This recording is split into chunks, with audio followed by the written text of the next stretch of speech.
Salve, salve, galerinha! Aqui quem está falando é o professor Roberto, professor de Ciências. Estamos aqui para mais uma videoaula. Queria aproveitar e pedir a vocês para curtirem e comentarem esse vídeo. Escreve aqui qual o nome da sua escola, o seu nome completo e a sua turma, só para a gente poder saber qual está sendo o alcance desse vídeo. No mais, vamos lá que eu tenho bastante coisa para falar para vocês hoje. Bom, pessoal, nossa aula de hoje vai ser para falar sobre os climas regionais do planeta, o aquecimento desigual devido à forma do nosso planeta e os movimentos da Terra. Esse conteúdo ele se aproxima muito das aulas de geografia.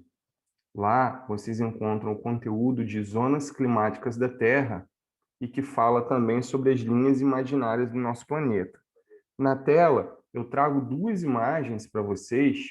A primeira à esquerda, aonde mostra que a Terra ela fica ligeiramente inclinada em relação ao plano da radiação dali do Sol, né?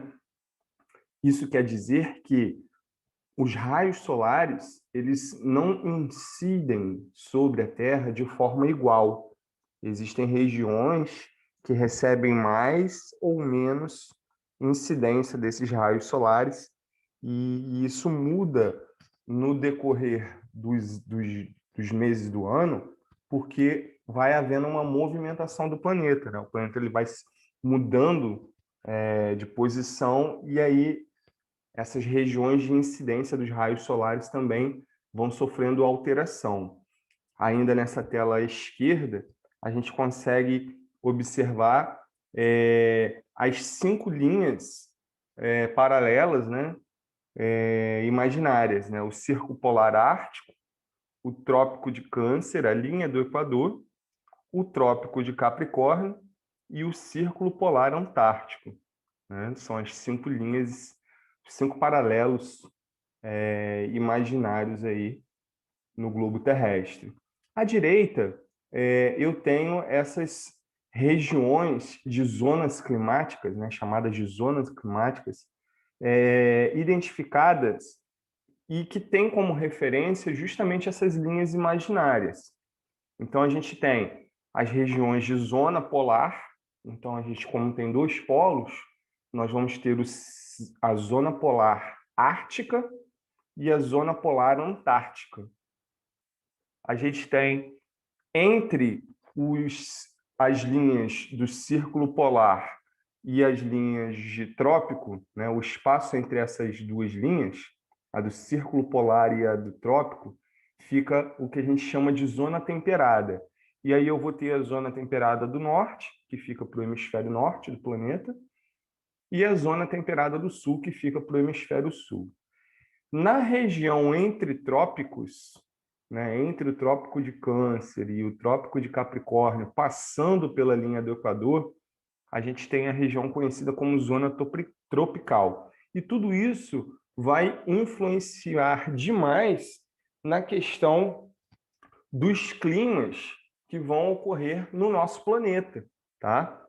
Aqui eu tenho um outro tipo de imagem, né, do planisfério, que é o globo terrestre na sua visão planificada, aonde tem novamente essa identificação das regiões climáticas, né, das zonas climáticas do planeta. Ó. A gente tem lá em cima a zona polar, glacial ártico, né?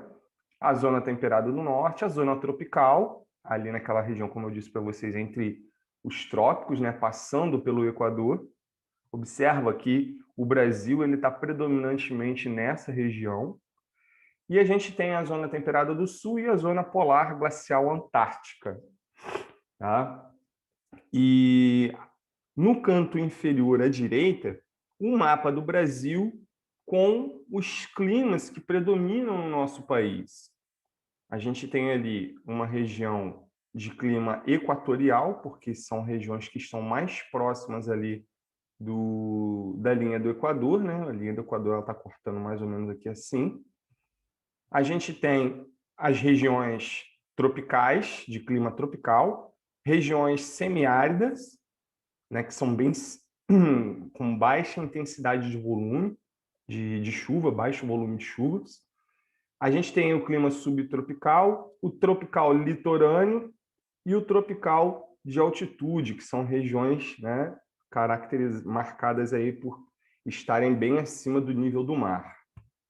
Então, pessoal, o clima tropical ele possui duas estações bem definidas, né, uma seca e outra chuvosa. A primeira ocorre entre os meses de maio a setembro, a estação seca, no caso, né? E a segunda, que é a de estação chuvosa, ela vai de outubro a abril.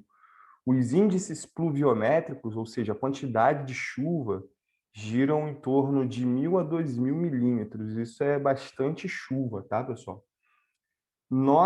Boa parte do território brasileiro está nessa condição aí, tá? Principalmente ali a região norte do nosso país, tá? É uma região de bastante chuva. Se assemelha bastante à zona climática conhecida como zona equatorial, né? Porque a zona tropical é a zona entre trópicos e o Equador ele está entre trópicos, né? Ele está exatamente no meio entre os dois trópicos. Mas aí aquelas regiões que ficam bem embaixo da linha do Equador, bem próximas à linha do Equador, a gente vai ter aí uma caracterização por altas temperaturas e grande concentração de umidade. É bem a característica da floresta amazônica, que está embaixo da linha do Equador. As médias anuais de temperatura e os índices de chuva, né, os índices pluviométricos, eles variam em distintos pontos da Terra, mas ali bem embaixo da linha do Equador e nessa região entre trópicos de maneira geral, isso é bem constante, né? A média anual de temperatura e o volume de chuvas, ele é bem constante, tá? A zona temperada, sul e norte, que é aquela região que fica entre a linha do trópico e os círculos polares, né?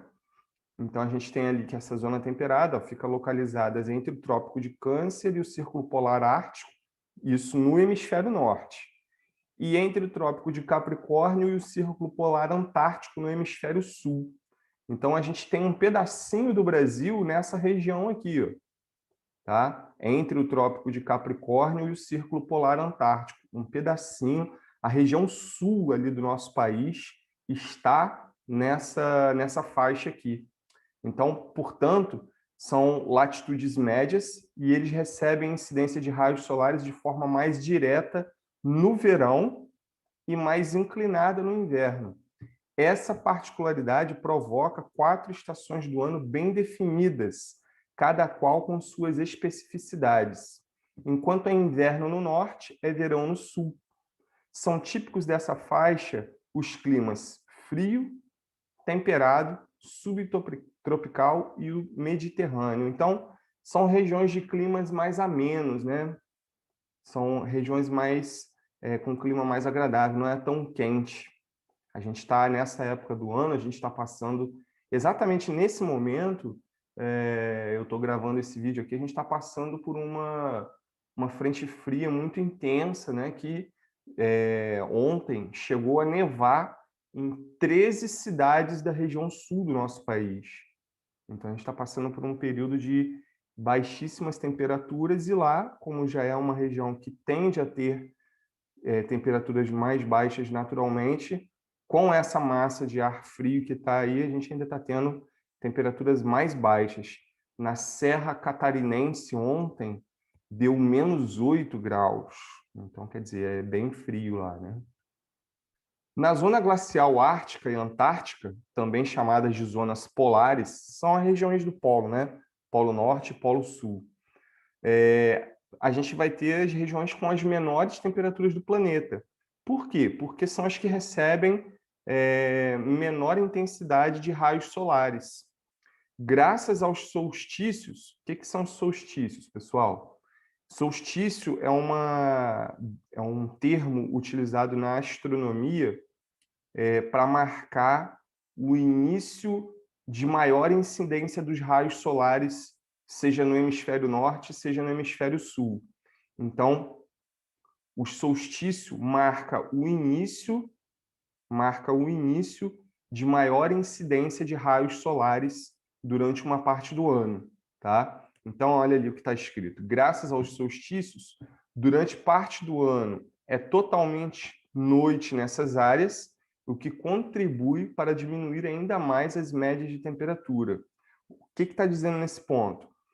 Por conta da inclinação do planeta da Terra em relação aos raios solares, em determinadas épocas do ano, durante parte do ano, ou vai ser sol o dia inteiro em um dos polos e no outro noite, o tempo todo, ou vice-versa. O que eu estou querendo dizer? Exatamente o que você entendeu, aluno. Que serão 24 horas de dia e 24 horas de noite. Entendeu? Então, são 6 meses do ano com sol direto, sem ter noite.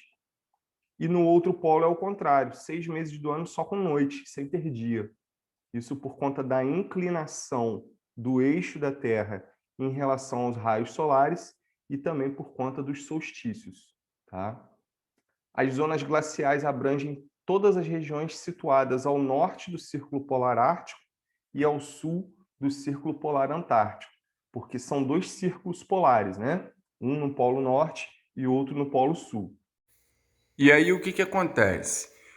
Toda essa explicação ela é muito importante para a gente entender o conjunto de seres vivos que vão habitar essas regiões, porque nós vamos perceber que determinados seres vivos que habitam essas regiões, eles vão estar adaptados a cada uma delas, como por exemplo, nas regiões mais frias, nós vamos encontrar animais que possuem uma camada de gordura para poder suportar as baixas temperaturas. Já nas regiões com baixa concentração de água disponível, vamos ter seres vivos capazes de armazenar água. E assim, para cada região, encontraremos seres vivos adaptados às suas condições climáticas regionais. Bom, pessoal, essa foi a nossa videoaula de hoje. Espero que vocês tenham gostado. Até a próxima!